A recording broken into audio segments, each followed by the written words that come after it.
Hey guys, tonight we step barefoot onto a weather-bleached jetty that extends so far into the moonlit water you might swear you're strolling right off the calendar page and into a dream.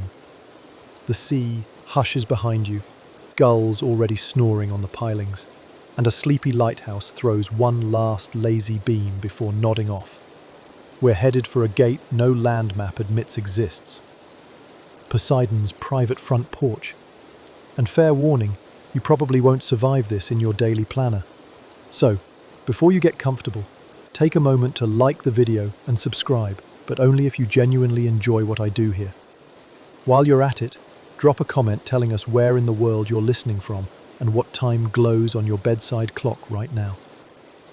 The jetty creaks under gentle waves, like an old rocking chair floating between two stars.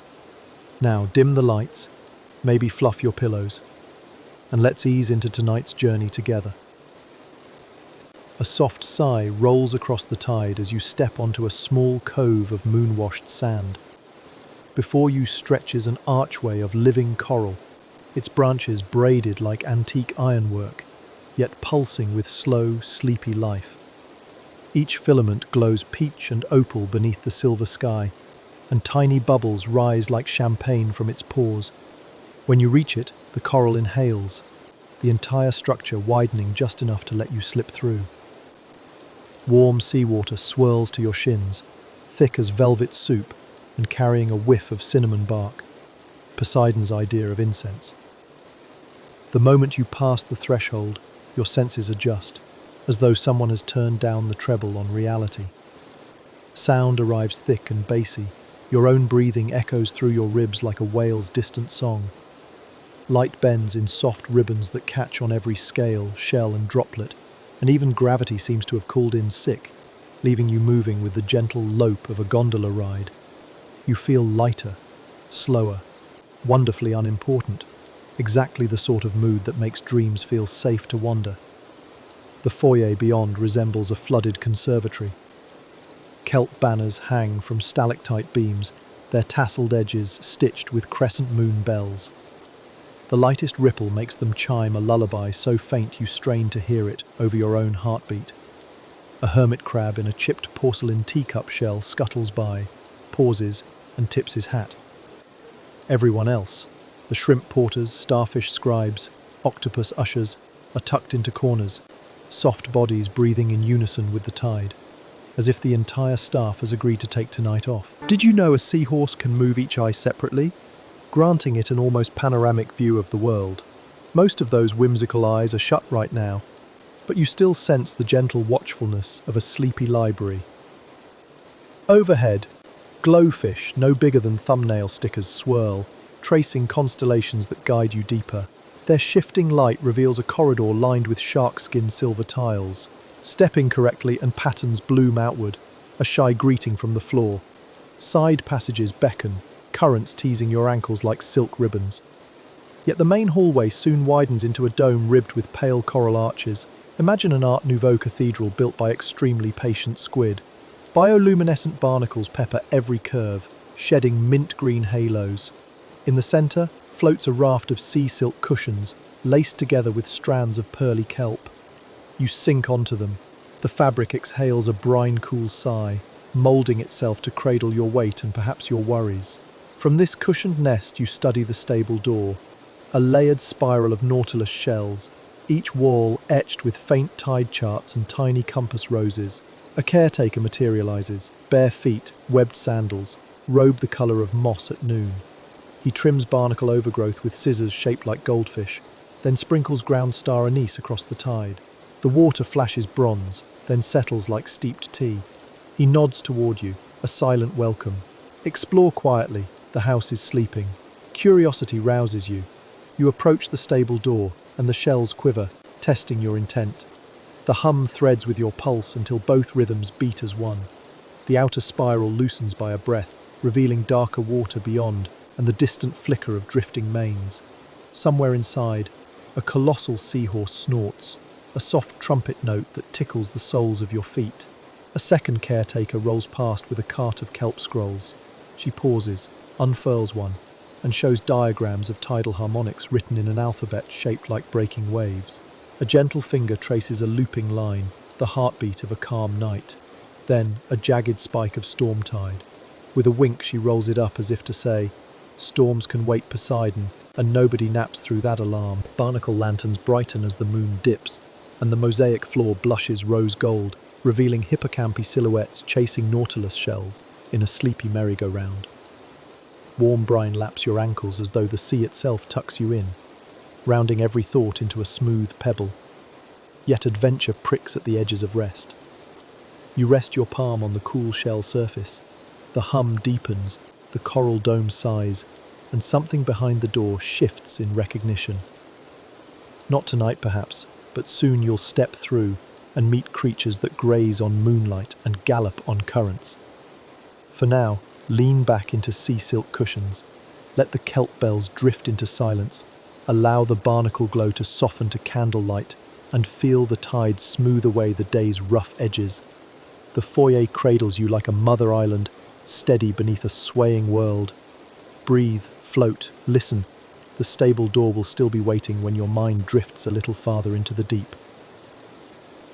You rise from the sea silk cushions, ankles tingling where warm brine clings like liquid moonlight, and set off down the main corridor. Living shells the size of carriage wheels line the walls, each one blinking open a pearly eye as you pass, then closing again with a polite yawn. Their faint glow paints moving ripples across the vaulted ceiling, so the whole hallway seems to breathe. Inhale, exhale, the slow heartbeat of a god dosing off after a long millennium on the throne. The floor is a polished avenue of mother-of-pearl tiles, subtly convex so every footstep becomes a miniature wobbleboard routine. You float more than walk, arms out for balance, feeling faintly ridiculous in front of a drowsy audience of barnacles. Halfway along, an elderly starfish in a burgundy cape shuffles into view, spreads 5 quills like a living compass rose, and huffs something about standard orientation checks. He places one sandy arm on the wall, taps twice, the shells brighten, project faint dotted lines into the watery air, and the corridor unfurls a 3-dimensional map right in front of your nose. The holographic blueprint spins gently, spirals indicate side tunnels, one labelled with a tiny harp symbol, another with a thundercloud, and a third wryly marked with a drawing of a coffee cup. Against the far wall, a brass sextant floats, clicking to recalibrate itself as the tides shift. Did you know? Ancient navigators on Earth's surface sometimes listened for the echo of waves under their wooden hulls to estimate coastline distance. Here, in Poseidon's house, the waves politely whisper their own coordinates. You reach out, pinch the rotating map by a coral ring, and zoom in on a curving passage named the Atlantean Drift. The letters flash lapis blue, then fade into the tile beneath your feet, changing its hue to match. Subtle trick. The entire hallway is a mood ring, adjusting its coloration so you can't possibly get lost, unless you actually want to. Historians still argue whether this adaptive wayfinding was inspired by the mythical labyrinth of Crete, or whether mortal architects simply stole the idea after sneaking in here centuries ago, murmurs a voice behind you. You turn. It's the moss-robed caretaker from before, holding a clipboard fashioned from pressed kelp leaves. He mouths the words, "Carry on," before drifting sideways like a curtain in a soft breeze. Ahead, the corridor narrows, not by the architect's design, but because 2 opposing walls gradually bulge closer, living coral skeletons adding rings in their sleep, like trees that grow even in dreams. You sidestep a protruding rib and find yourself in a pocket of tinkling chimes. Thin glass eels weave between hanging conch shells, plucking them with dainty mouths, so that overlapping notes seem to spell coordinates in music. Each musical phrase pulses on your ankle bone, left, right, straight ahead, like sonar whispered through bone. A curtain of bubble columns appears, arranged in a door frame shape. You step through. The bubbles burst around your arms, leaving a faint lavender scent. Wild sea lavender, maybe, or Poseidon's favourite aftershave. The temperature warms. Walls turn from pearl to softly glowing rose quartz, and you notice tiny pictographs veiled beneath the surface. A fleet of triremes, a kraken high-fiving a fisherman, an early prototype for a lighthouse shaped exactly like the caretaker's profile. You chuckle and trace one scene with your fingertip. The coral blushes a deeper shade, as though tickled. Just ahead, the passage forks around a cylindrical atrium. Suspended in its center, are three colossal gear wheels carved from abalone. Each tooth drips shimmering droplets that hang motionless, then reverse upward, gravity taking a relaxed lunch break. Judging by the finely etched numerals, these gears measure the time between breaths of a sleeping leviathan somewhere far below. A seahorse scale pendulum sways once every 23 heartbeats, its tail painted in star dots marking the constellations visible from ancient Phoenician ports. You note a huddle of bronze plaques riveted to the inner rim, each bearing commentary in mismatched scripts: classical Greek, Sanskrit, hieroglyphs, and a surprisingly snarky line in modern emoji. One lightning bolt symbol stands above the rest, circled thrice in coral ink. You wish you had time to decode the joke, but the hallway's gentle current nudges you onward. A side alcove opens to your right. Inside, scribes, tiny shrimp with spectacles cut from pearl slivers, skitter across parchment woven from sea silk. They dip quills into midnight blue squid ink and annotate new turns that the living corridors added yesterday. One shrimp waves a freshly inked map in your direction, splattering an accidental comma of ink on your sleeve. You dab it with seawater. It blooms like a little galaxy, then fades, leaving the cloth strangely cleaner than before. Further along, floor tiles shift beneath your toes to resemble compass roses. Each step sends a faint pulse outward. When two pulses intersect, they form a glowing breadcrumb for anyone trailing behind. You imagine the jetty you crossed earlier lighting up with these star patterns, marking your progress for the curious gulls now hugging their feathers against morning chill. Somewhere up there, the moon yawns toward the western horizon, but here, time seems as elastic as jellyfish silk. You turn a final corner and meet a mirrored wall, or so you think, until the reflection winks. On closer inspection, the surface is a transparent membrane, beyond which another hallway undulates in perfect opposite, a twin corridor reflecting not light, but possibility. Your double stands beyond, fingers grazing the same spot, though they're just slightly out of sync, like a film running a half frame slow. You wave, the other you waves back a breath later, smiling with exaggerated politeness. Some visitors report that if you stare too long, the double walks away on its own errands, leaving you feeling deliciously spare. Good thing you recall that caretaker's silent instruction: carry on. The passage finally widens into a circular vestibule where 6 doors float, unhinged, each crafted from different sea treasures. Mother of pearl, whale rib, petrified driftwood, even woven anchors of chain coral. Small silver plaques label them in cursive waves: stables, hydro library, storm gallery, ambergris salon, reflection pool, and a simply etched snack closet. You grin and choose the stable's door. It rotates to face you, bows, and opens inward. Salty, cool air drifts out, tinged with warm hay.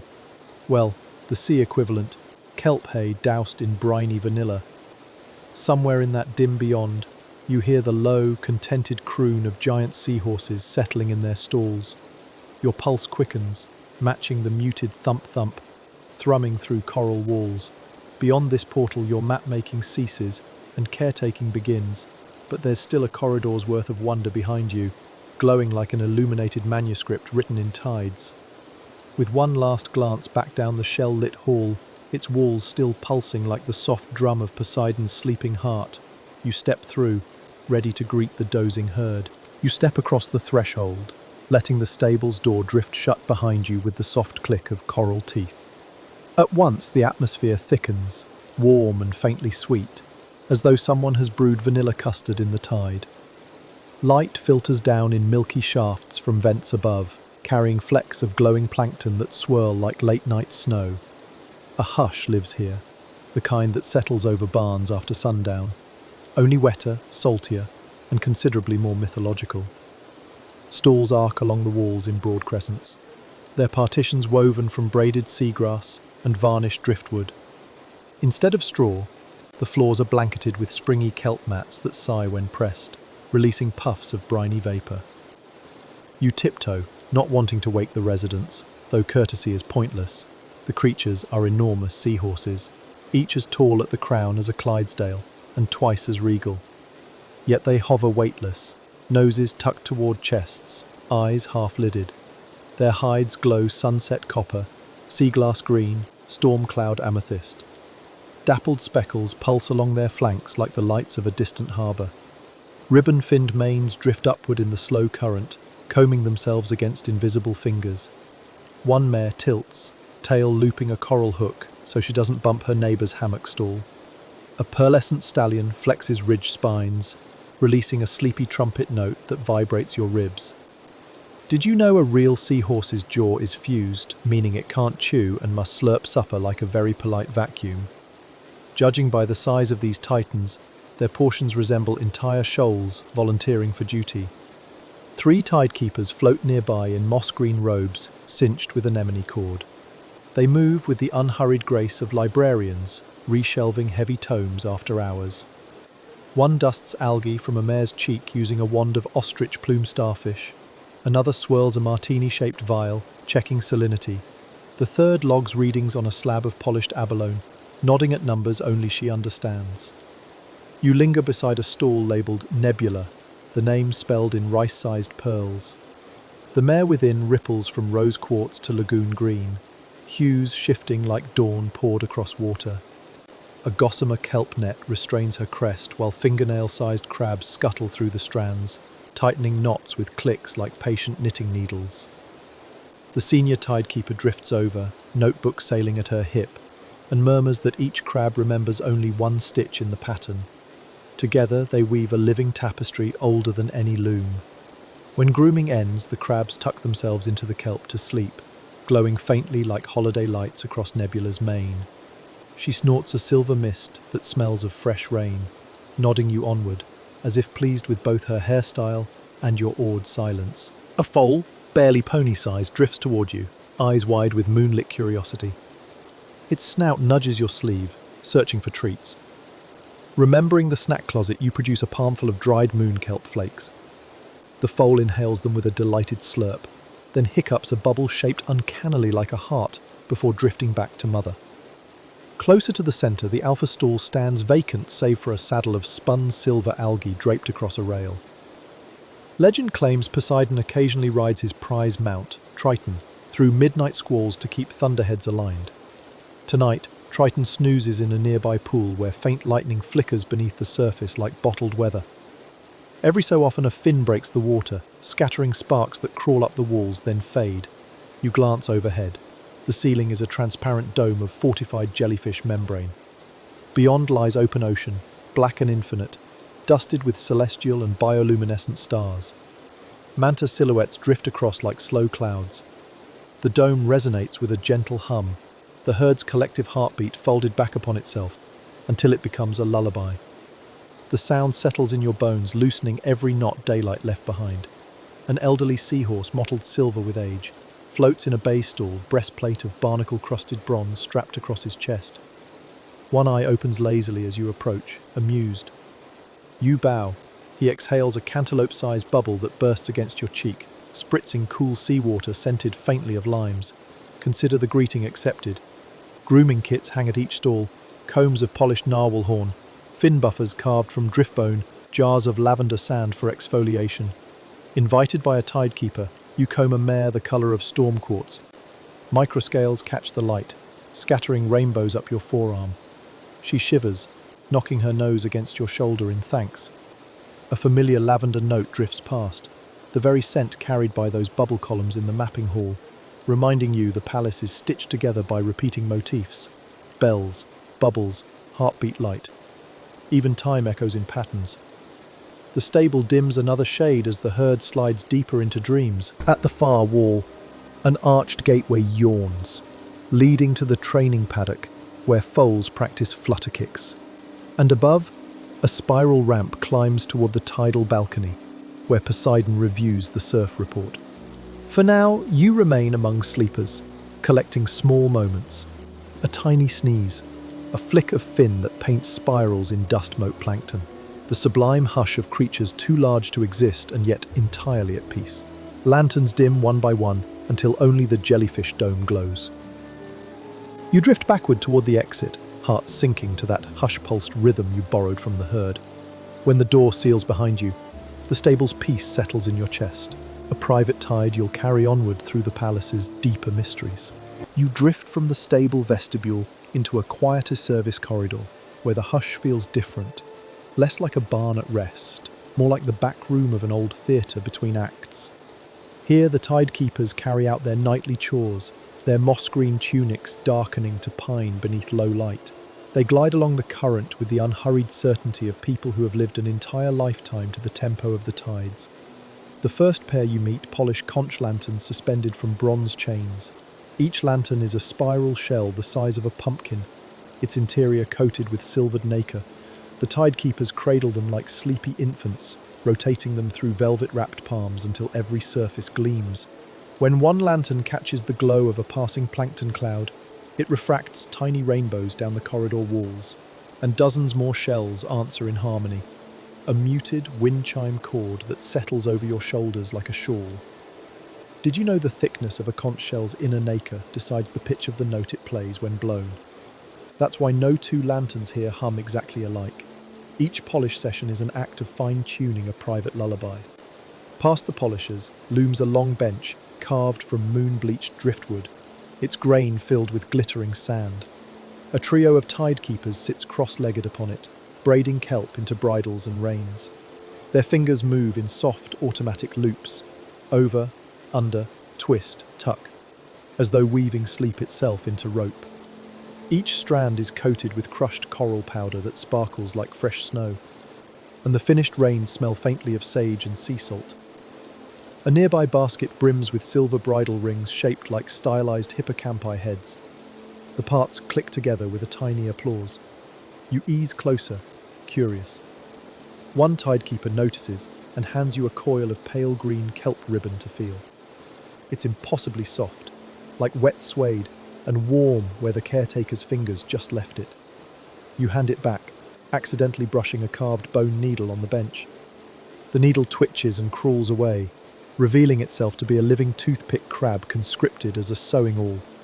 He wiggles an indignant leg at you before returning to his post, stitching decorative knots along the bridle's edge. Historians still argue whether the art of kelp-braided tack began with Poseidon's earliest followers or was borrowed from ancient Minoan divers who trained dolphins, murmurs the oldest tidekeeper, eyes twinkling beneath bushy sea moss brows. He ties off a knot shaped like an infinity symbol, gives it a gentle tug, and hands the finished bridle to a gull-grey apprentice who glides away toward the stables. Farther along, the corridor opens into what resembles a hallway-turned laundry line. Hundreds of harness bells, tiny polished scallop shells, hang from threads of spider silk seaweed strung between coral columns. As a warm current sighs through, the shells clack softly, releasing puffs of citrus-tinged air that keep barnacle larvae from nesting in the leatherwork. A tidekeeper with a paintbrush-thin shark tooth adds designs to each bell, swirling maelstroms, stylized waves, the occasional doodle of a yawning clam. You try one gentle flick. The shell rings a single pure note that vanishes into the corridor like a soap bubble. A gate on your left leads into the salinity workshop, where wide, shallow pans shimmer in a hot and cold checkerboard pattern. Tidekeepers tilt the pans, coaxing brine to evaporate in intricate stripes that will later be ground into mineral supplements for the seahorses. Overhead, ducts carved from spiral shells whistle softly as they siphon off steam, sending it back toward distant bath chambers above. You inhale. The vapour tastes like warm broth spiced with cumin and distant thunder. Past the workshop, you approach an elliptical reflecting pool sunk into the floor. Above it dangles a chandelier of glassy jellyfish, tentacles braided neatly to avoid tangling in the chains. Their glow bathes the water in shifting topaz patterns. Several tidekeepers kneel at the rim, dipping long brushes into buckets of luminescent paint brewed from anglerfish lure extract. They trace delicate glyphs across the pool's surface, sigils that float just under the meniscus, waiting for the next tide to carry them through the palace. Each symbol ensures the internal currents remain gentle enough for sleeping hippocampi, yet strong enough to circulate fresh nutrients.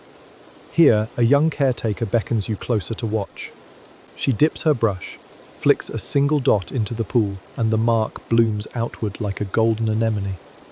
Tiny pulses radiate from its heart, realigning surrounding currents. She grins, flicks another, and soon a constellation of glowing points mirrors the star chart etched on the ceiling, an aquatic planetarium that will slowly drift apart by dawn. The chores continue in synergetic silence. One caretaker sprinkles powdered moon coral along the skirting boards to deter nibbling sea lice. Another brushes the corridor's ceiling tiles with fermented kelp wax to keep them supple. Yet another tenderly repairs cracks in a conch lantern chain using a soldering iron shaped like an eel. You notice how every action folds into the next, no task wasted, each ripple of motion reinforcing the quiet. As you float past, a hidden choir of barnacles in the walls releases a soft, harmonic breath, perhaps content that tonight's maintenance proceeds without hitch.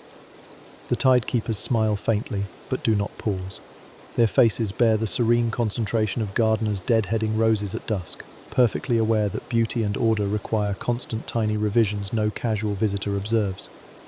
Near the corridor's end, a hush even deeper than before muffles footfalls. The archive alcove. Scroll tubes made from rolled sea serpent scales line recessed shelves from floor to ceiling. Here the night shift logs every polished lantern, every braided rain, every grain of fortified salt, their tallies inked onto scroll spines in codes of dots and curls. An octopus archivist slides by, arms laden with new scrolls, stamps each one with a seal depicting a snoozing hippocampus, then files them with surprising deftness into the labyrinth of tubes. He winks a round eye at you, 8 times, 1 per arm, and disappears behind a curtain of chain coral. You pause, absorbing the hushed camaraderie that binds these keepers of the tide. Though they speak little, their shared rhythm is music. Though the tasks appear mundane, every polish, every braid, every ledger line ensures Poseidon's dream palace remains balanced between silence and surge. The understated heroism of routine reassures you. If gods can nap, they do so on the backs of careful custodians. Satisfied, you turn toward the next passage, noticing that the shells overhead shine 2 shades brighter than when you arrived. A silent applause for work well done. Somewhere beyond, deeper thunder murmurs, hinting that your night will soon brush against Poseidon's restless turning. But for now, let the soft scrape of kelp fibre, the mirrored star pool, and the gentle click of scallop bells settle behind your eyes like falling sand. Another corridor beckons, and with it, another layer of myth ready to unfold. Through an archway, laced with sleeping sea anemones, you step into a circular chamber where the very air shivers like freshly poured soda. The walls are low, barely waist-high, for they are not true walls at all, but concentric troughs of seawater, constantly rippling inward. With each inward wave, a lace of white foam forms, swirls, and then, at the precise centre, etches fleeting images that hover for a heartbeat before dissolving. It is storytelling made of bubbles, Poseidon's private cinema. You lean over the first ring. The foam bunches, pulling itself into an outline of a crowned figure astride a seahorse, not unlike Triton, yet clad in armour composed of seashell tesserae. The image sharpens, then bursts, throwing tiny droplets against your cheeks like applause. Another ripple replaces it with the outline of a domed city half buried in coral, spires tilting like wilting lilies. Each picture arrives without soundtrack, but silence itself hums, a hush that draws your ear inward. Did you know some species of seafoam hold microscopic silica needles, left behind by broken diatoms? Here, those same silica shards act like countless pinprick styluses, scratching high-speed sketches onto the liquid canvas before the next wave erases them. You can practically hear the etching, a faint hiss, as if parchment were being written on by invisible pens. A tidekeeper, this one wearing a sash woven from sun-gold algae, keeps watch beside a stone console. At her fingertips rests a harp of polished driftbone, strung with strands of translucent kelp. She plucks a single string. Instantly, the incoming ripple widens, and the foam arranges itself into a new tableau. A fleet of cedar plank ships rolling across an ocean dark as ink. One ship's sail bears a spiral identical to the stable door's nautilus, knitting the images together like secret cousins. The tidekeeper raises her eyes and beckons you closer. "Old stories," she whispers, voice like sea mist on limestone. They travel faster on foam than on parchment. She gestures to the harp. You hesitate, then pluck the lowest string. The trough water shivers with deeper resonance. The next wave stumbles, curls into itself, and births an image of two children racing hippocampi through underwater ruins. They hold glowing lanterns shaped like lilies. Behind them, statues topple with dignified slowness. The scene vanishes, replaced by emptiness. You can't help another pluck. Higher this time. The foam swirls, fragments, then blooms into a labyrinthine map. Corridors, chambers, and a single red dot pulsing where you stand. A shiver licks your spine. The palace is mapping itself in real time, every curl in the foam a living legend. But before you can trace an exit or secret passage, the map fizzles, absorbed by the next ripple. The tidekeeper slides a wooden peg beneath the harp strings to hold the cord in place. That one is for the archives, she explains. Some nights the foam predicts corridors that haven't yet grown. She points to the troughs. Look, outermost ring shows the present, middle ring shows what might be, and the inner ring, well, that one listens to Poseidon's dreams. You stare at the middle trough. A gentle lap brings an image of a colossal whirlpool, seahorses circling its edge like bees. At the center stands a spire shaped suspiciously like the stable vault, only tilted sideways, half broken. The next breath washes it away, but a sense of premonition lingers. You remember the subtle thunder murmuring behind coral earlier, and wonder if the palace too feels tremors of a god shifting in sleep. From a recessed alcove, another tidekeeper approaches, carrying a bowl of iridescent sand. He sprinkles a pinch across the trough, making the foam flash pink and gold. The images sharpen. One shows a pearl city with towers mirrored upside down in the water, forming an 8-point star. Another reveals merchants riding dolphins, exchanging parchment scrolls sealed in wax spheres. Then there's a splash of light. The foam depicts a massive bronze gate cracked open, seawater roaring through. The tidekeeper catches your frown and gives a small shrug. Stories don't promise happy endings. They only promise to be stories. A second instrument, this time a flute carved from whale rib, rests on a pedestal. You lift it, blow a tentative note. The sound is low, almost subaudible, and the foam curdles momentarily before settling into the shape of a spiral staircase. At its top hovers a single glowing conch marked with the same lightning bolt emoji you saw on the gear wheels. An Easter egg from some immortal prankster? Perhaps. The foam denies further comment, swirling into abstraction once more. Behind you, a short stairwell leads to a gallery where stone frescoes line the wall, each panel depicting a scene first sketched in foam cycles ago. Tidekeepers carve the most significant visions into clay, then bake them in volcanic vents, preserving fragile prophecies for slower audiences. You ascend the steps. Under lamplight, you spot a familiar mare, Nebula, championing a sea chariot through a coral arch now crumbled in reality. The next panel shows Triton rearing at the edge of a storm you can almost smell. Another displays a pair of caretakers teaching foals to sing tides into perfect harmony. You note a tiny inscription beneath one carving, updated during the 7th subcurrent. Someone has scratched a second line below, heading for revision after next full moon. Even in stone, these histories remain drafts. At the far wall, a giant slab of mother-of-pearl stands unfinished. Half its surface gleams raw, the other half displays chisel marks where a new tableau takes shape, a half-built city wedged between pillars of ice. Tools lie in orderly rows, chisels of volcanic glass, mallets wrapped in manta skin, brushes for flicking dust away. A tidekeeper stands on a floating scaffold, calmly sculpting waves that look suspiciously like shelves of foam arresting a glacier's collapse. He glances down, winks, then taps his chisel, and pearly dust drifts like tiny fireflies before dissolving into the water. You realize then, the room is less archive than conversation. The palace speaks its memory in foam. The caretakers listen, translate, and commit important whispers to more permanent media: stone, shell, song. Yet permanence is relative. The stone itself may change once Poseidon dreams anew. That is the quiet joke of gods. The only constant is revision. A distant bell sounds, the same scallop chime you flicked earlier, echoed through tunnels. Time to move.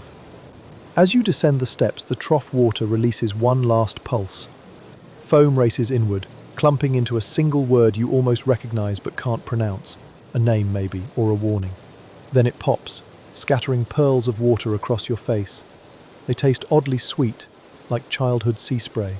You wipe your brow, nod to the tidekeepers, and exit, carrying a sense that you have been read to by the sea itself.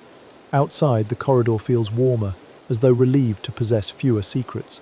The palace hums faintly. Heartbeat, tide, harp string, pulling you onward toward thunder you can now clearly sense, deep and rhythmic, beyond the next curve. The corridor around you exhales a sudden briny chill, as if someone far below has flipped the ocean's bedsheet and left a draft behind.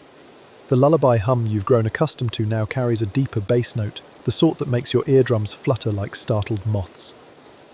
You pause beneath an arch of living coral, and the arch quivers, shaking loose a mist of phosphorescent dust that spirals down in lazy helixes. Somewhere, Poseidon has rolled over in his sleep, and the palace is politely warning everyone to brace. The horn sounds, low, melodic, yet edged with urgency. Tidekeepers appear from adjoining passages, robes flowing like ink in water, hands carrying shell-etched tablets that glow with scrolling tide metrics. One caretaker lifts a conch to his lips and blows. The note sprints along the hall, ricocheting off tiles and vanishing into ducts overhead. Immediately, the scallop bell laundry line you admired earlier wakes, chiming a coded pattern. 3 quick clacks, 2 slow, 1 long. Even without the key, you understand. This is the storm drill. Did you know lightning underwater can induce a piezoelectric charge in certain coral species, causing them to pulse light like frantic fireflies? Those pulses are flickering now along wall ridges, forming a Morse code strobe that guides everyone toward reinforced chambers. You follow the glimmering arrows, passing caretakers latching cabinets, locking scroll tubes and collecting the more nervous toothpick crabs into tiny matchbox bunkers. You round a bend and rediscover the stables, no longer hushed. The giant seahorses twitch in their kelp-bedded stalls, manes crackling with static that arcs in tiny sapphire sparks. Nebula stamps her tail, sending concentric shockwaves up the membrane ceiling. The old silver stallion lets out a trumpet note that rattles your ribs. Even the foal that hiccuped a heart bubble earlier now releases something shaped more like a question mark. Tidekeepers flow among them, soothing with kelp braid rains and soft, crooning melodies. One taps a bronze tuning fork against a coral beam. The clear tone ripples across the barn, gradually shifting the herd's frantic pulses into a steadier rhythm. Historians still argue whether these harmonic forks descend from Orphic lyres or from some Atlantean tech long dissolved, murmurs a robed elder as he passes, striking another fork to reinforce the beat. You sense the debate itself is part of the magic. As long as caretakers keep wondering, the forks keep working. A tremor rocks the floor. Overhead, the jellyfish dome clouds with bruised indigo as storm currents churn above. Sheets of far-off lightning briefly silhouette monstrous shapes, perhaps whales, perhaps deeper things that only surface when gods snore uneasily. The dome's bioluminescent veins flare white, channeling the charge down filaments that disappear into the stable's foundation, grounding the chaos like a monumental nightlight. Caretakers open the alpha stall. Triton emerges, nostrils flaring ozone. His bronze breastplate glints each time lightning forks across the membrane. A young caretaker swings into the spun algae saddle, whispering instructions you can't hear. The stallion rears, tail coiled like a thunderbolt spring, and shoots into the sky, dark water above the dome, through an iris that dilates just in time to let them pass. The membrane reseals, but through it you glimpse Triton carving spiral wakes into the churning gloom, redirecting currents, herding stray thunderheads as though they're unruly sheep. In the barn, Nebula calms first, breathing slow silver mist that smells of rain on orchids. Other mares follow, their manes settling into soft drifts. The foal presses its muzzle to your chest, seeking reassurance. You stroke its shimmering snout until it quiets, exhaling a satisfied coo. Around you, the rattling coral arches stretch, then hold steady. Poseidon's skeleton of a palace bracing its joints. Another jolt ripples underfoot. Tiles momentarily liquefy, then re-solidify, an automatic seismic cushion you hadn't noticed before. A beam of bioluminescent green shoots along the ceiling track toward the salinity workshop. Moments later, a puff of spiced vapor bursts from that direction, caretakers venting excess pressure through the pans you saw earlier. System checks blend into nightly chores like seamless stitches. The coral arch you first entered by wavers dangerously. Cracks spiderweb across one branch, shedding pale flakes. Without thinking, you dash forward, bracing a fragile nub with your shoulder. The coral hums against your bones, and in response to your small gesture, the crack halts, edges knitting themselves with a faint clicking, microscopic polyps repairing live masonry. You back away, more awed than heroic. The palace seems to have registered your help. The floor under you briefly warms as if in thanks. A new horn note, this one rising, then involved. The caretaker chorus exhale in relief. Storm surge peak has passed. Lightning outside the dome dims. From strobe explosions to languid flashes, Triton re-enters through the iris, water trailing like a comet's tail. His rider dismounts with rubbery legs, salutes the stablemaster, and is guided toward a bench where someone presses a conch of steaming kelp tea into his hands. Gradually, tension unwinds. Bells revert to their sleepy jingle. Seahorses resume slow, deliberate breaths. The jellyfish dome lightens to pearling mauve. You notice awkward scuffs where nervous hooves struck coral already sanded smooth by polyps. The stables smell once again of vanilla brine and barn comfort, but something lingers, an aftertaste of ozone and possibility. Storms disturb more than rafters, they churn up memories. Near the alpha stall, a puddle of seawater refracts shifting shapes. You catch glimpses of that foam-drawn whirlpool you saw earlier. The broken spire, and most unsettling, a faceless silhouette reaching toward the palace with fingers like tidal rips. Then a caretaker mops the puddle, and the image dies. Above you, the repaired coral arch pulses a thank you glow. The tidekeeper who earlier mentioned the forks lays a hand on your shoulder. Not bad for a first storm, he says with a weary smile. Some visitors faint at the first thunderclap. You manage a shrug that hopefully communicates both bravado and the trembling you conceal behind your teeth. With crisis fading, the caretakers resume quieter duties, tying off reins, soothing skittish foals, and logging data on those abalone tablets. You see a fresh line appear, time-stamped pulses, arc angles, seahorse stress scores. The octopus archivist slides by again, 8 arms juggling scroll tubes, and records your moment of coral bracing with a doodle of a tiny stick figure hugging a pillar. You flush, honoured. A final tremor purrs through the tiles, but it feels more like a cat settling than a predator stalking. Somewhere, Poseidon exhales. The palace answers with a collective shudder, then settles back into its lullaby heartbeat. Still, you sense layers of exhaustion beneath the calm, like a storyteller who lost their place and is now riffling pages to catch up. The scallop bells issue one soft chord. Dismissal. Caretakers drift toward fresh assignments, corridors stretching outward again. The stable smells faintly of post-rain earth. You run a hand over Nebula's neck. She leans against you, grateful. Foal nuzzles in for one more kelp flake. Time to explore deeper again. You exit through the iris that Triton used, though now it leads to an adjoining corridor, not the raging water outside. You take one last glance back. Jellyfish dome, glowing mares, barn recovering like lungs after a long gasp.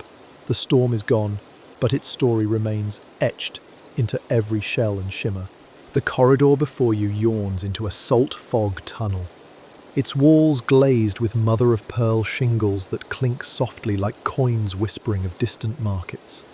A faint, briny breeze carries hints of cumin, saffron, and something peppery that tickles the back of your throat.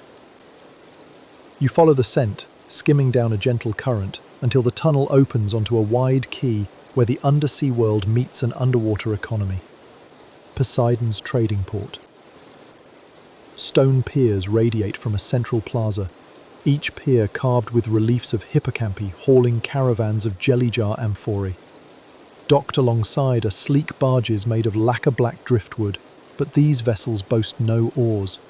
Instead, teams of dolphins in braided seagrass harnesses bob at the prow, tails flicking in unison like cursive flourishes on a grand ledger. Their eyes shine with the mischief of show ponies promised extra treats for good form, and every few minutes they chatter among themselves comparing notes on speed, style, and which tidekeeper smells most like sardines. On the pier nearest you, a barge creaks as caretakers unload crates stamped with pictographs, a chili pepper, a spiral galaxy, a sextant. Opening one lid releases a cloud of rusty red powder so fragrant you almost taste fire and stone. Did you know certain volcanic islands in the Aegean once produced a chili-like sea pepper that merchants prized more highly than gold leaf? It seems someone found a patch under the waves, because the tidekeepers handle these crates like sacred scripture. They pour scoops of the spice into conch funnels, sending scarlet plumes spiraling down copper pipes toward kitchens hidden somewhere in the palace's belly, no doubt seasoning tomorrow's kelp stew for the seahorses, and perhaps adding extra warmth to Poseidon's dreams. Another crate clicks open, revealing folded star charts. Instead of parchment, the maps are printed on translucent fish skin, illuminated from within by threads of living plankton. Under the dim key lamps, the charts glow like stained glass windows, constellations pulsing to mark real-time positions of currents above. A young tidekeeper unrolls one, calibrates it against a hovering compassphere, and stamps the corner with a sigil featuring Triton's prancing silhouette, proof of official reception. You drift to the center plaza, where a fountain fashioned from a colossal ammonite shell towers overhead. Instead of water, a slow jet of warm sand pours upward from its center, arcs in graceful loops, and dusts itself down again like an hourglass set to saunter. Merchants, mostly merfolk wrapped in woven kelp sashes, lounge nearby, sipping frothy sea plum drinks while waiting for customs clearances. They trade news in whispers, hushed, because anything louder might ping Poseidon's subconscious and nudge the weather off kilter. A stocky mer trader waves you over, plucks a star chart fragment from his satchel, and displays a route lined with tiny bite marks. "Map-eating cod," he mutters, wagging a fin in exasperation. Still he seems unfazed. Apparently cod will nibble any parchment that smells like squid ink, and cartographers now add a thin glaze of chili pepper to deter them, merchandising synergy at its finest. You notice tidekeepers collecting small, shimmering tokens from each merchant, shells scored with runic numbers, polished to mirror shine. They tally the tokens on abalone tablets, but the tablets do something else as well. Each shell dropped causes a ripple of light that leaps from ledger to ledger, updating every tally at once. Distributed bookkeeping worthy of Olympus tech support. The dolphins at dock grow restless, splashing the quay with playful sprays. A caretaker teases them with hoops of braided coral. The dolphins leap through, snagging sky blue ribbons tied to the hoops' rims. Each successful flip yields them a treat, clusters of crunchy krill wrapped in seaweed like underwater popcorn balls. The spectacle draws a small crowd, and you find yourself clapping along with the other onlookers. The dolphins chirp appreciatively, tails whirring, happy for applause that doesn't require standing ovations. A hush falls as a great gong, really a hollow giant clam, resounds from the plaza's edge. Everyone bows heads. Tribute ceremony is about to begin. Two tidekeepers carry forward a lacquered chest, its lid set with a single quartz lens. When they unlatch it, teal light beams skyward, projecting a moving image of tonight's storm path, its earlier fury now reduced to a delicate scrollwork of dissipating eddies. Poseidon sleeps easier when presented with proof that his realm remains tidy, and this chest is both tribute and status update. Mer traders step up in turn, offering gifts.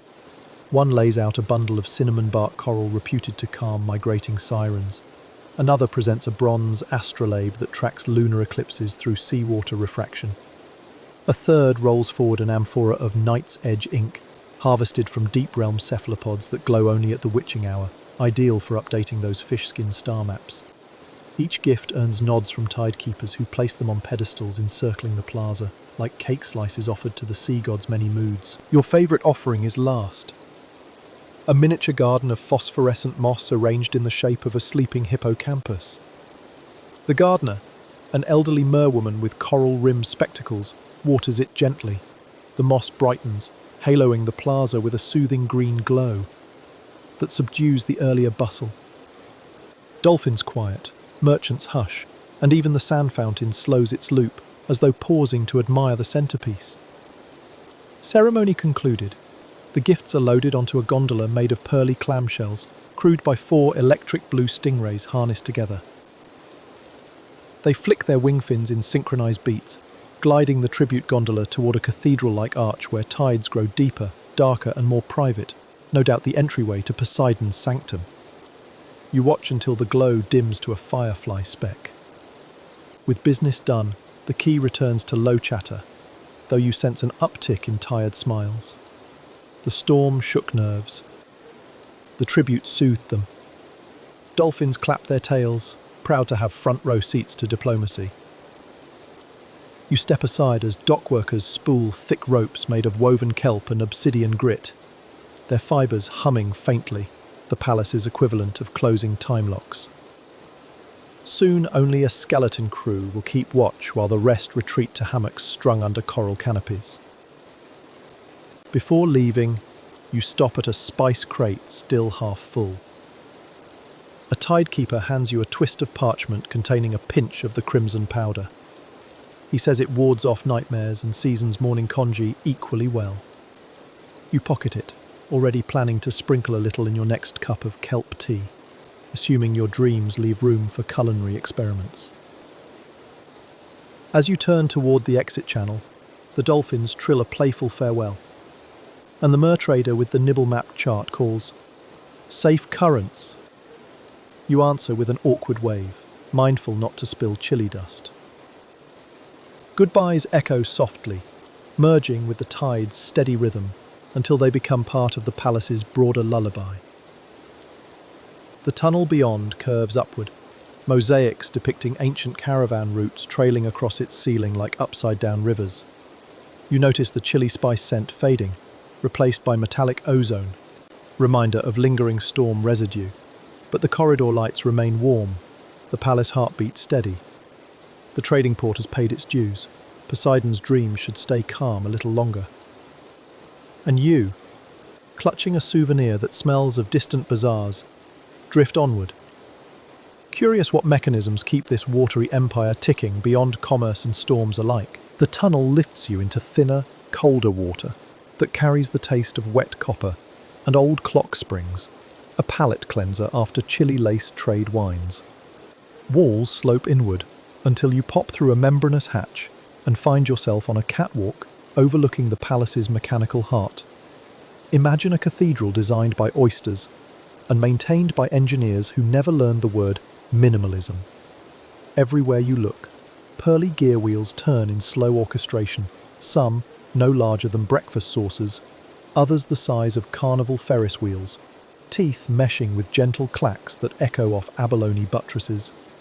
A central shaft pierces the chamber from trench-black depths far below, pumping columns of brine upward through crystal tubes. Each pulse sends ripples across the ceiling membrane, and every ripple corresponds to a distant tide, a moonrise, a sleeper's sigh. Caretakers in indigo overalls, practical cousins of the moss-green robed crew, float from gear to gear on manta-skin platforms, oiling joints with tiny brushes dipped in luminescent kelp grease. Overhead, a lattice of seashell sprockets translates the massive shaft's rhythm into dozens of secondary motions, piston arms that shimmy salinity gates, pendulums that time storm intervals, and one absurdly dainty cuckoo clam that pops out on the hour to announce nothing louder than a polite click. A signpost carved into a driftwood plank hangs above the nearest console. Pulse regulator, please whisper. You oblige, tiptoeing along the catwalk until a caretaker waves you down. She offers you a conch-shaped headset. The moment it seals over your ear, you hear the machinery's hidden symphony. Not metallic grinding, but a layered choral hum. Bass notes of trench currents, alto murmur of kelp forest swaying, soprano twitter of reef fish gossip. Each gear wheel is a syllable. Together they pronounce the ocean's heartbeat in real time. Did you know ancient Greek engineers once built water organs that used pressurized fountains to play music? The principle survives here, only multiplied. Brine replaces air, seashells replace bronze pipes, and the melody modulates whole coastlines instead of amphitheatre rows. Below, a caretaker with a crab claw wrench adjusts a valve the size of a hay bale.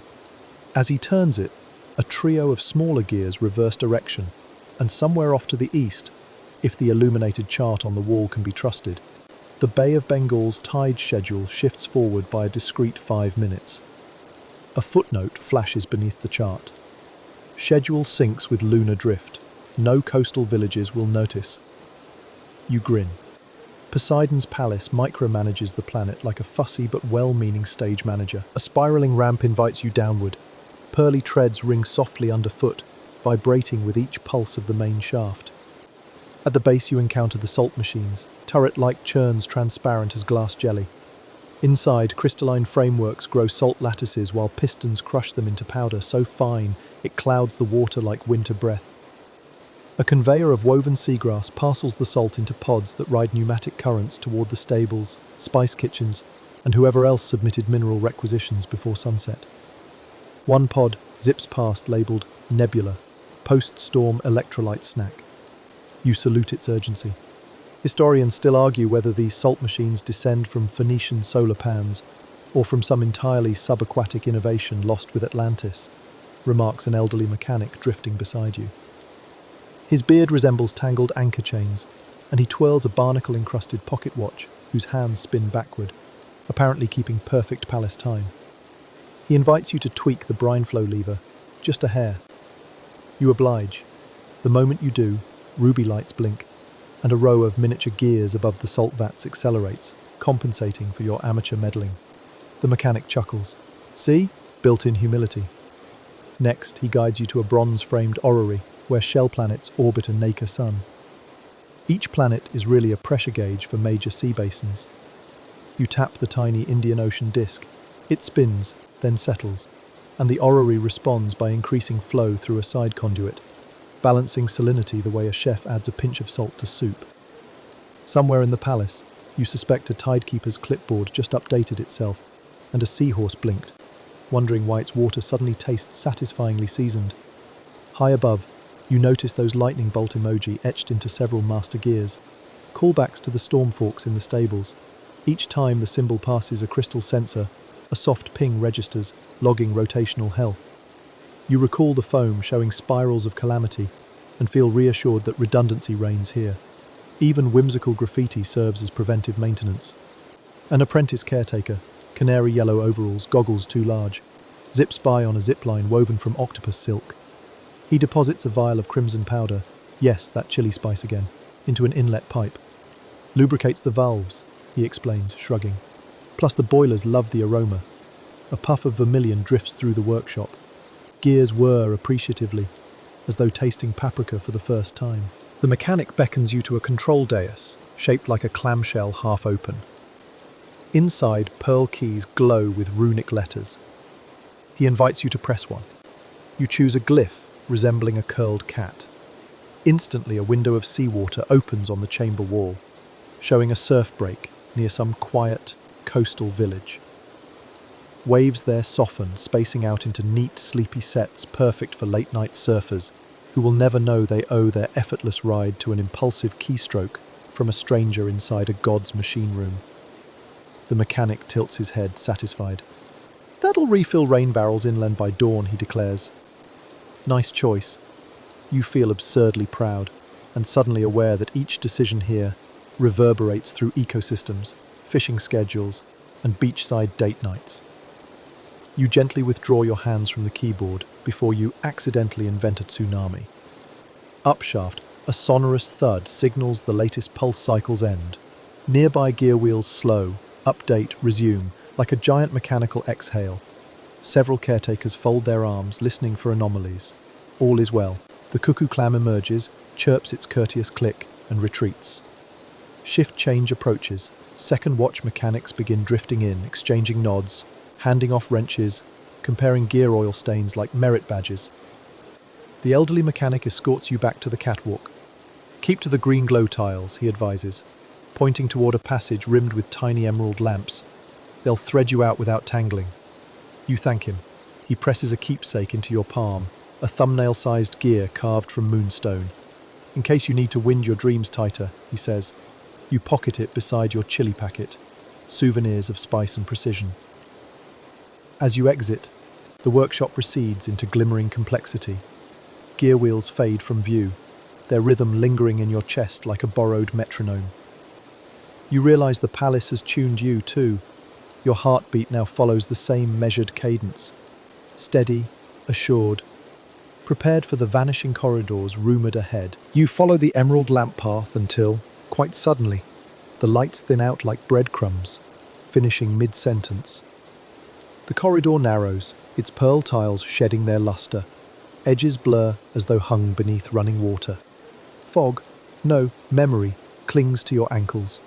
You glance back for a friendly glimmer of machinery, but the passage behind has folded in on itself. A book snapped shut without warning. A pulse of unease flutters in your chest, disrupting the gear room cadence you just adopted.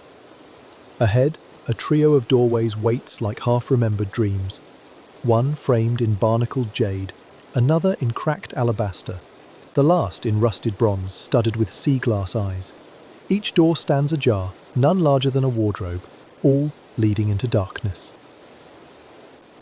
You choose the jade arch. Its mist smells faintly of chili spice mixed with rain, and step through. The room beyond might once have been a gallery. Vast panes of transparent coral stretch to a vaulted ceiling that no longer exists. Instead, a star-strewn sky pours salt-cold starlight onto the floor. Or is that the ocean overhead? You can't tell anymore. The lines between palace and planet are dissolving like sugar in tea. Where the walls meet, marble plinths display artifacts you half recognize. Nebula's braided bridle, now feather-light and colourless. A mangled cog from the pulse regulator, frozen mid-spin. The foam harp's missing peg, but carved in negative space. When you blink, each object drifts apart into particles, reassembling into something new.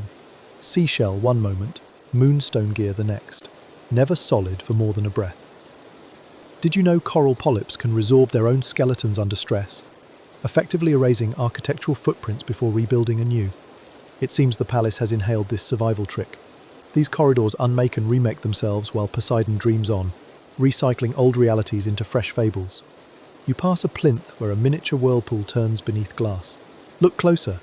Its swirling water holds a spiral staircase, spiraling down into itself, infinitely nested, like looking into the eye of a nautilus that's looking back. When you lean in, the whirlpool's eye widens until it might swallow you whole.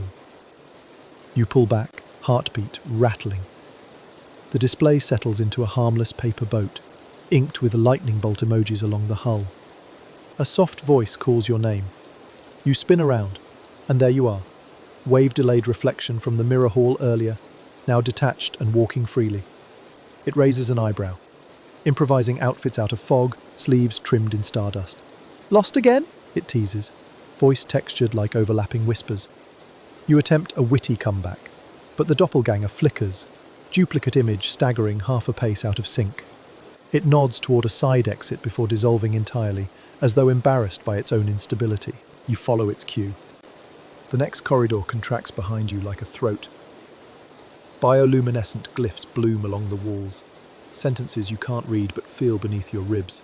They pulse red, then lavender, then fade to black, leaving after images of seahorses galloping on clouds, dolphins juggling pearls, an octopus archivist stamping a scroll that morphs into a spinning gear.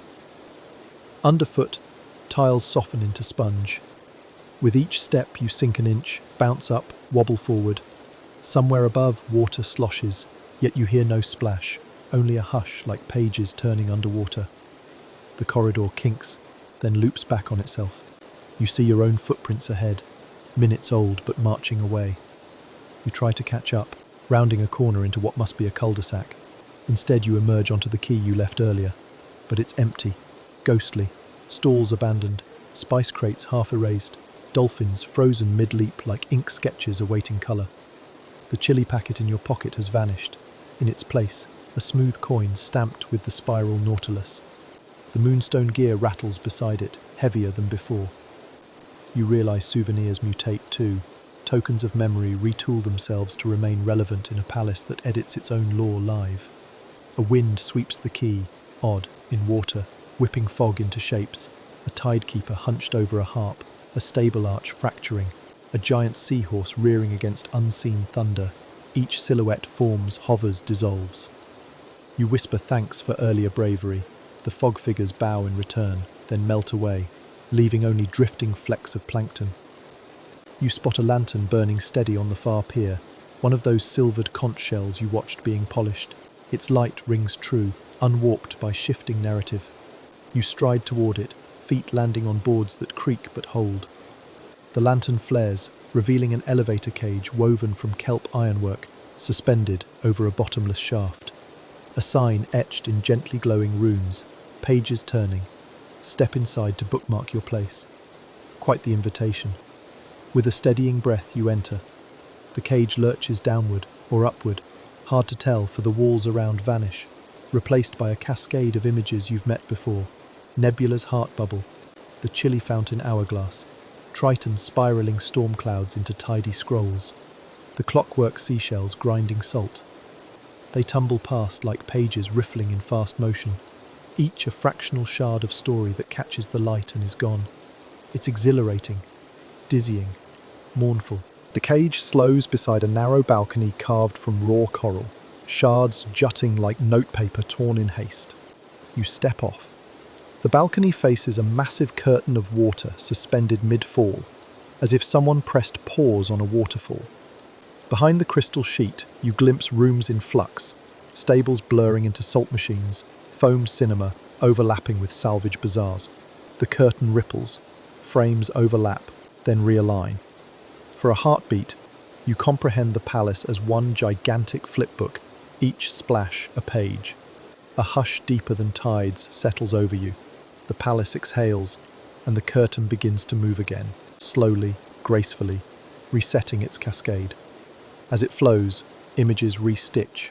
Quay fills with merchants, dolphins resume mid-leap, chilly aromas waft anew. Down in clockwork halls, gears click into steady tempo. The stables brighten, seahorses hum lullabies once more. You sense Poseidon turning back toward calmer dreams, editing out the flux while preserving the memory in its ripples. The balcony quivers. Unused coral bricks retract, beckoning you to step back inside the elevator. You glance down at the coin and moonstone gear, unchanged now, solid, perhaps locked into narrative once again. You pocket them, ready to rejoin continuity. The elevator rises smoothly, without illusions this time. When it stops, a familiar passage stretches ahead, tiles gleaming, shell lanterns pulsing mint green. Calm returns, as though a giant parent has tucked the palace under its blanket. You step forward, steady, prepared to ride a placid seahorse dawnward soon enough. Behind you, the vanishing corridors sigh closed, a book finishing its chapter, but you carry fragments of its marginalia. A name you can't pronounce, a coin you didn't buy, and a gear whose teeth don't fit any known wheel, save perhaps the dream you'll spin tonight. The corridor ahead brightens by degrees. Mint green lanterns paling to lemon as the palace's great jellyfish ceiling greets the first sigh of dawn rippling through distant waves. You move at an unhurried lope, footsteps sink to the gear room cadence still drumming calmly in your chest. Around each bend, familiar scents return. Vanilla brine from the stables, the faint aftertaste of chili spice, resinous kelp wax warming in ceiling seams, as if the palace lays out a breadcrumb trail to guide dream-dazed guests homeward. At the arch of living coral you once steadied, a fresh seam glints. Polyps have mended the crack into a faint silver scar. A nearby caretaker nods approval and presses a palm to the coral. It flares rosy, recognizing a job well done. Moments later you reach the stable vestibule and pause. The hush is back, deep as night's last lullaby, but now threaded with early morning bird song piped in from somewhere far above the surface, as if Poseidon himself enjoys a gentle alarm clock. Nebula lifts her head first, swirling her sleep-misted mane. Stable hands coil braided reins, guiding the herd into a loose crescent around the central lagoon. You spot Triton dozing in the rippling shallows, bronze breastplate flecked with leftover lightning, breath rising in slow bubbles that pop with tiny pings. Seeing you, a tidekeeper gestures toward a placid dun-coloured mare saddled with a kelp silk pad. Gentle as lake water, he whispers, tightening the cinch. You swing aboard, legs draped along her warm sides. Instead of stirrups, you tuck bare feet beneath a fringe of seaweed tassels that tickle ankles like morning grass. A hush falls. The great jellyfish dome dilates, thinning to a translucent iris. Pinkish dawn floods in, washing mare, tidekeeper you, turning everything surreal as though painted in diluted rose tea. The mare thrums once, then drifts upward. Water slides past like cool silk curtains. Instinct guides you to lean forward. She takes the cue and angles toward a glowing tunnel lined with pearl insets that flash by like runway lights. Did you know? Male seahorses, yes, even mythic giants, carry their young in brooding pouches. Somewhere in this herd, proud stallions cradle hundreds of pinprick foals, rocking them gently as tides shift. The thought of such gentle diligence snug beneath bronze scales makes the palace's nightly caretaking feel all the more justified. The tunnel widens into an exit pool blushing with dawn-lit plankton. Kelp gates part, the mare noses through, and suddenly you're outside. No palace walls, no mechanical hum, only open water luminous with sunrise peach. Ahead lies a slow rolling swell marking the boundary between dream palace and waking ocean. The mare pauses, giving you time to memorize the last glimpse. Coral arches glowing like nightlights left on for safety, barnacle lanterns dimming. Tidekeepers waving moss-green sleeves in a silent promise that you can always return if sleep again proves elusive. As you crest the swell, pressure settles and the sea's surface shimmers overhead like hammered glass. The mare propels herself upward, gentle beats of tail fin nudging you toward a brighter realm. Water thins, bubbles stream past, and with a final push you breach, spraying morning air scented with salt and far-off citrus groves. Sunbeams warm your cheeks. Gulls wheel lazily, shouting sleepy gossip. You guide the mare into a shallow glide just below the surface, following a channel of sunlit ripples shoreward. A sliver of beach materializes.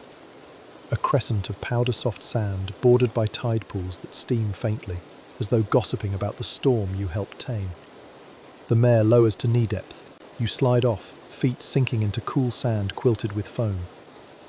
Historians still argue whether hippocampus riders ever ventured ashore in the ancient world, or whether tales of seahorsed cavalry are poet-invented metaphors for naval escorts. You muse aloud, grateful you now possess first-hand evidence, though good luck convincing any scholar who hasn't rinsed chili dust from their ears at Poseidon's trading key. You stroke the mare's ridge once more. She bends her neck so the crabs embedded in her braid tweak a farewell. Then she turns, rising on a breeze of bubbles, and drifts back toward the iris now closing far out at sea. For a heartbeat, she is silhouetted against the sun, a myth sketched in liquid gold, mane fanned like blazing wheat. Then palace and mare fade together, a half-remembered lullaby retreating behind morning's humdrum chores. On shore, gentle waves lap toes already crusting with salt. You reach into your pocket for proof this wasn't a fever dream. The coin stamped with the Nautilus spiral looks duller in daylight, its edges warm from body heat. Beside it, the moonstone gear winks, catching a shard of sun. A tiny clack escapes as a tooth shifts, perhaps aligning to some land-bound mechanism you've yet to discover. You smile, slip them away, and breathe deep. Salted wind, distant gulls, a whisper of chili that may forever haunt your taste buds. The beach provides one last gift. A driftwood crate stamped with a chili pepper glyph, washed up overnight. It's empty, save for a small parchment slip reading, in tidy runes. For your pantry, thanks for bracing the arch. I call my no my.